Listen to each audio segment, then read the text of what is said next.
السلام علیکم ورحمۃ اللہ وبرکاتہ۔ امید کرتے ہیں کہ تمام احباب، تمام ساتھی خیر و عافیت سے ہوں گے۔ آج ہم سورۃ التوبہ کے 15ویں رکوع کی تلاوت کریں گے، تو آئیے تلاوت کی ابتدا کرتے ہیں۔ اعوذ باللہ من الشیطان الرجیم، بسم اللہ الرحمن الرحیم۔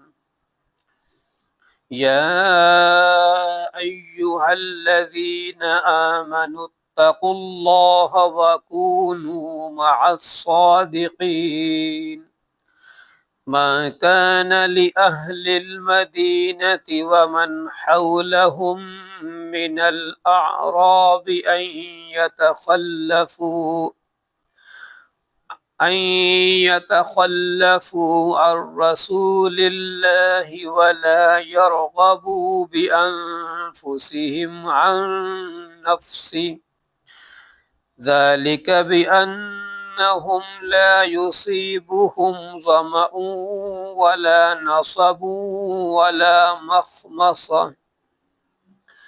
ولا مخمصة في سبيل الله ولا يطؤون موطئا يغيظ الكفار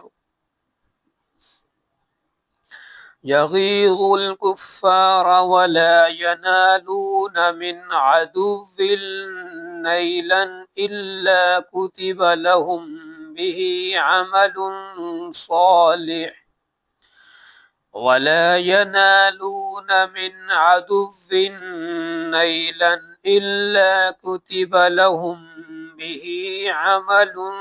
صالح إن الله لا يضيع أجر المحسنين.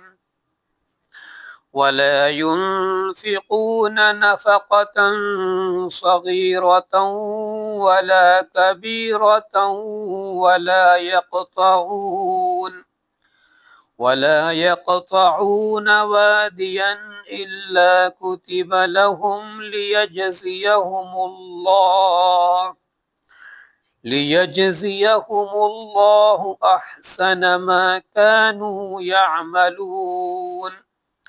وما كان المؤمنون لينفروا كافة فلولا نفر من كل فرقة منهم طائفة ليتفقهوا في الدين ولينذروا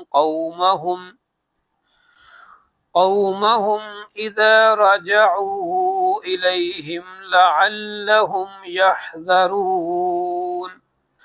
صدق اللہ العظیم۔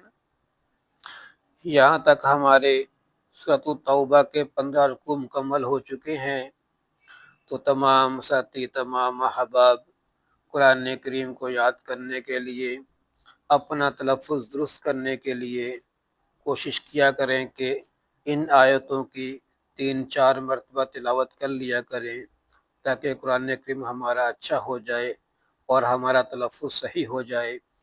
کیونکہ قرآن کریم کے پڑھنے پر جو اجر و ثواب ملے گا کہ ایک ایک حرف پر اللہ رب العزت 10 نیکیاں عطا فرمائیں گے، وہ اسی صورت کے اندر ممکن ہے کہ جب ہمارا قرآن کریم پڑھنا بالکل صحیح ہو، تلفظ کے ساتھ ہو، تجوید کے ساتھ ہو، تو اس صورت کے اندر ہمیں ثواب ملے گا۔ اور اگر ہم نے قرآن کریم کی تلاوت میں غلطیاں کی تو بجائے ثواب کے ہمارے گناہ مل سکتا ہے۔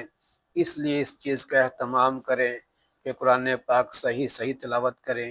اللہ رب العزت ہم سب کو قرآن کریم سے محبت کی توفیق عطا فرمائے، اور شب و روز قرآن کریم کی تلاوت کرنے کی توفیق عطا فرمائے، اور اس پر عمل کرنے کی توفیق عطا فرمائے۔